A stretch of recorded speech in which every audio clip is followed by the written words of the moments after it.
ఒకప్పుడు అడవి అంచున ఉన్న ఒక చిన్న గ్రామంలో ఒక ఉల్లాసమైన టోపీలు అమ్మేవాడు ఉండేవాడు.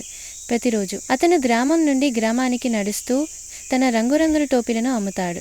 ఒక వేడి మధ్యాహ్నం టోపీను అమ్మేవాడు అలసిపోయినట్లు అనిపించింది. అతను ఒక పెద్ద నీడ చెట్టును కనుగొన్నాడు. తన బుట్టను కింద పెట్టి విశ్రాంతి తీసుకోవడానికి పడుకున్నాడు.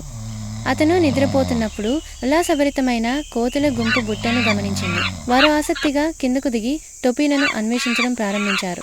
కోతులు టోపీలను పట్టుకుని తలలపై పెట్టుకున్నాయి. వెంటనే వారు చెట్ల పైభాగాల నుండి కబుర్లు చెప్పుకుంటున్నారు మరియు నవ్వుతున్నారు. ఒక్కొక్కటి రంగురంగుల టోపీని ధరించాయి. టోపీలు అమ్మేవాడు మేల్కొన్నాడు మరియు తన బుట్ట ఖాళీగా ఉండటం చూసి ఆశ్చర్యపోయాడు. అతను పైకి చూసి తన టోపీలు ధరించిన కోతులను చూశాడు. అతను తీవ్రంగా ఆలోచించాడు. తరువాత గుర్తు చేసుకున్నాడు, కోతులు ప్రజలను అనుకరించడానికి ఇష్టపడతాయి. నవ్వుతూ అతను తన సొంత టోపీని తీసి నేలపై విసిరాడు.